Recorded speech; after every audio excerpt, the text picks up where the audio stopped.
So excited to be here today with Woman of Worth 2022 award winner, Sally Green. Welcome and congratulations, Sally. Thank you so much, Sherri, for having me. I'm excited to be here. I am so excited about this entire month of women's history celebration. And I wanted to actually ask you, what does it mean to you to be a woman of worth? Well, I think, it starts with living a life of integrity and being honest with who you are and being yourself. I think a lot of times as women, we try to conform to what other people think we should be. And living a life of worth is knowing that, you know what, you're unique. You don't have to be like everybody else. You can go out there and let your light shine, and you can do it.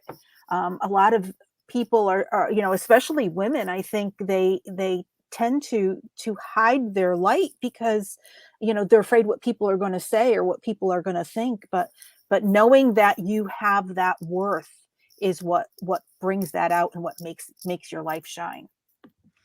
I love that. And you definitely do that.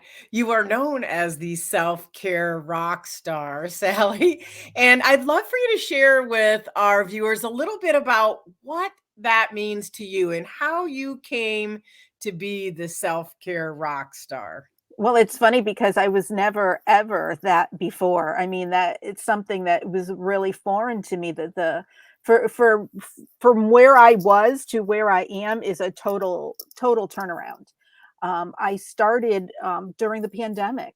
I took a look in the mirror. I can tell you it was March 25th of 2020, and I woke up that morning and I looked in the mirror and I was a mess. I was 40 pounds heavier than I am now. I was had just lost a big account because of the pandemic. So financially, I was worried about what was going to happen. We didn't know what was happening with the pandemic. I was depressed, and I was just saying to myself, all right, you know what? I'm not going to take this anymore. I need to change, because if I keep going, I knew that if I kept going down that path, then it probably one more day I would get to the point where I would start spiraling downward and not be able to pull myself out. And so I made the decision that day that I was going to start doing something differently. And I started with the one thing I knew that I could control, which was my food. And so I started eating healthier, and I started walking with my husband. We were in lockdown as everybody else was, and I said, let's just get out of the house and go for a walk. There's a cemetery across the street from our house. It's been there, the whole time we've lived here. We've never walked it, and so we started walking around every day, going for a walk, and and it changed my life. And I was like, all right. So I started with this. I'm feeling healthy. I'm eating healthier. Now what? So then I'm like, I got to exercise my mind, because I'm just, all over the place. And so I started teaching an online class, and I started going and taking an online classes and looking for things. And it was funny because then opportunities started opening up once I made that decision and started taking care of me first. I started seeing opportunities and meeting people online that, I don't know if I would have even done that if I hadn't been doing this.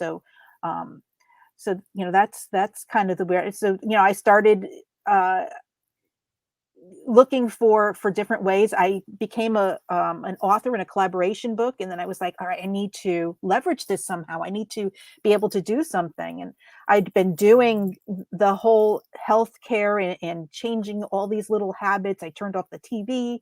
I started reading books and doing like all these different things. And someone said to me along the way, "You're a rock star," one afternoon, and I was like, yeah, I am. So I was like, what, I'm going to just adopt that. And so, it was that whole, keeping your cup filled to overflowing.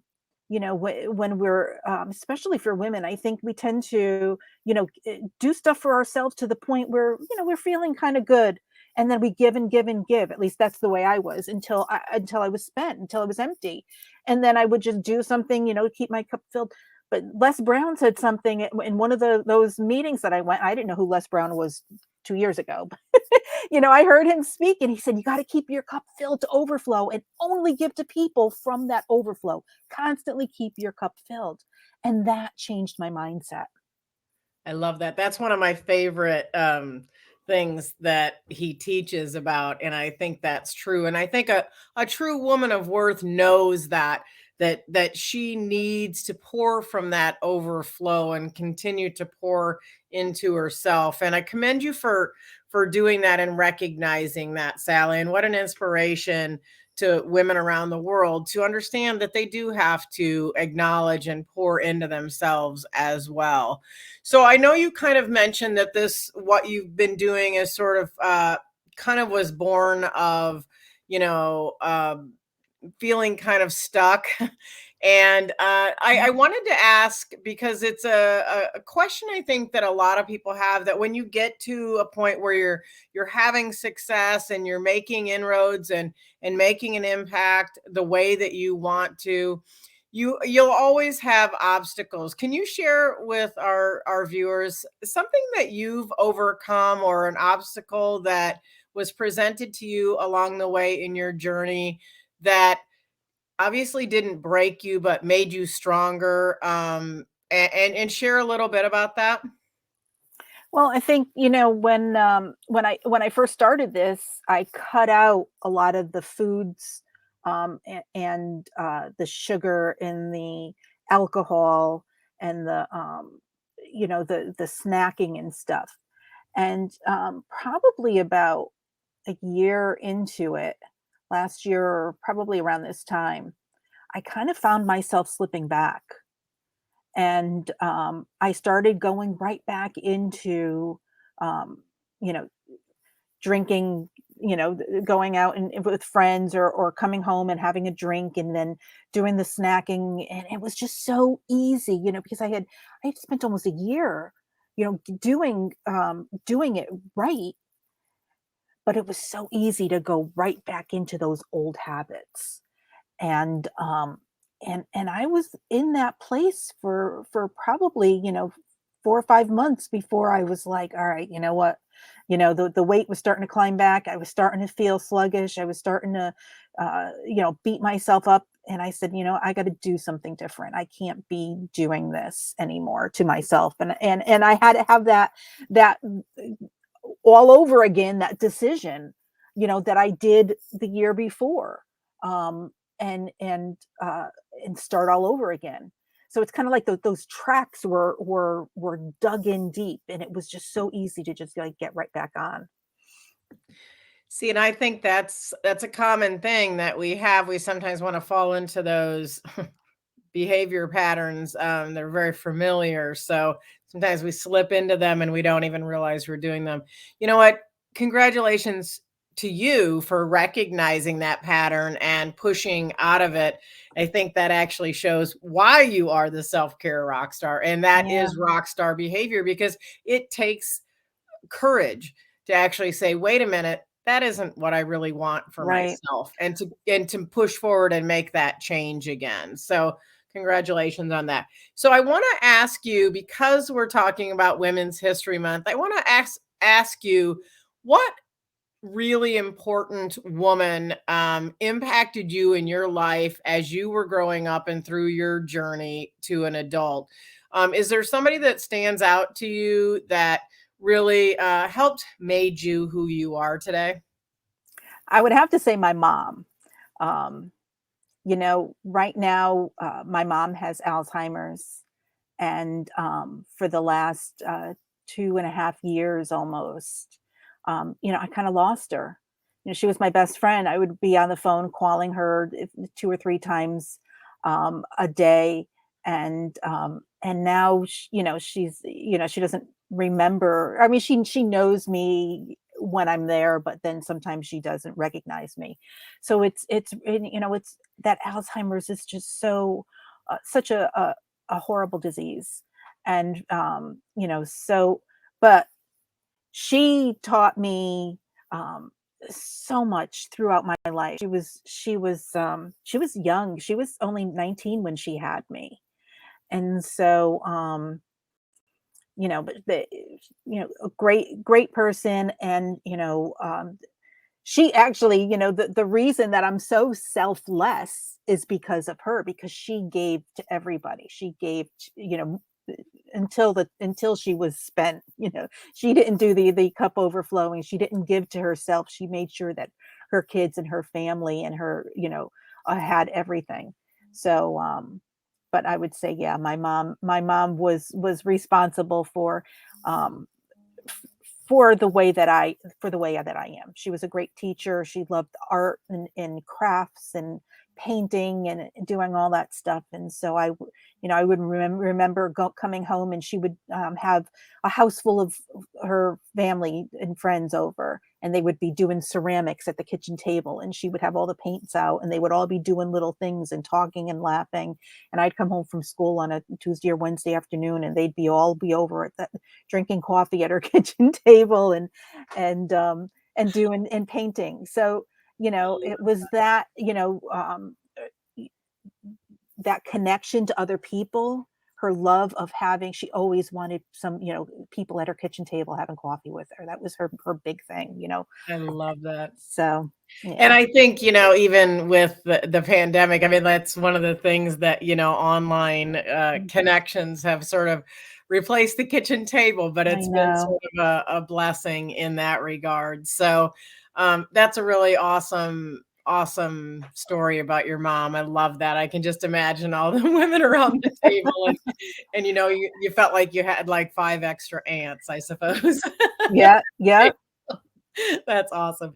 So I want to ask you a little bit more about the impact that you want to have in the world. So I know you did mention that you were in a collaborative book, and that is actually how I met you. And that collaborative book has sort of evolved into a much different role. So, Sally, tell us a little bit about what you're doing today, and how it relates to that. Well, I got in my first collaboration book kind of just by accident. I just happened to see someone, Forbes Riley, on Facebook, talking about that she was looking for authors, and it was during the pandemic, and I was sitting around and saying, "Why not?" I've always wanted to write a book. I've always loved writing. Uh, I remember when I was like 10 years old, and I asked for a typewriter for Christmas, and I was so excited when I got it. So I've always loved writing. But so I got in my first collaboration book, and I loved it. And I loved the people that I made and that I met along the way. I was going into these Zoom rooms, and I was meeting all these people, and then I was connecting with them on the side and saying, "Hey, we should get together." And I was getting together with them, and Facebook friending them, and doing private Zoom calls with them, and making friends. And it was so much fun. And then I met Linda, Sunshine West, through that same process, and her and I kind of hit it off really well. And I hired her to be my coach, because I was like, all right, I want to start a business, and I need somebody that's running a business that can help me. And so she was doing a coaching program, and I signed up for that. And her and I really hit it off, and we would meet once a week, and we would just get silly together and talk about different things. And so just 4 or 5 months ago, we started our own business together, and we're doing our own collaboration books and getting men and women in, and helping them to share their story out with the world and make an impact. And I am very honored to say that we just released that first book with Here Action it Takers is. Publishing right there. And that I was so privileged to be part of that. So thank you for that, Sally. And you are the creative director at Action Takers Publishing, and you can check that out at actiontakerspublishing.com. So I want to make sure that we do touch before we close. I want to make sure we touch on, as we move down the road and we're long gone, Sally, and you leave a legacy in this world, what is it that you want people to say about Sally Green, say 50 years from now? I want people to say that their lives are better because they knew me, or they connected with me, or they read something that I wrote, that I had an impact on what they did and the life that they're living. I think that for me would be the best legacy I could leave. I love that, and I know that you're doing that every day with the work that you do. Is there a big, giant goal that you want to achieve in 2022, Sally? Well, we have a goal. We want to do 25 books. We want to put 25 collaboration books together this year. So we just did number one, and it's February, Yeah. or we did for March 1st. And we have, I don't know, I think we have 7 or 8 right now in the pipeline, that we're working on. So it's a there's a pretty good chance that we could hit it. That's So we're awesome, excited and about I that. know you'll do it. You 2 women are determined women. Um, I am honored to know you, Sally. And you know what? I think you will have the legacy you desire because you are writing your own history as we speak. And that's one of the things that this award means. The Woman of Worth Award is acknowledging women who are writing their own legacy. They are creating their own history and their place in history. So, Sally Green, I would love to have you share with how people can connect with you. Sure, you can go to findsally.com. That's findsally.com. And I have all of the ways that you can connect with me. You can get in a collaboration book with me. You can register to work with me on your self care process. You can buy one of my books. So there's a whole bunch of different ways to connect with me. You can friend me on Facebook and Instagram. It's all there. You just go to findsally.com. I love that.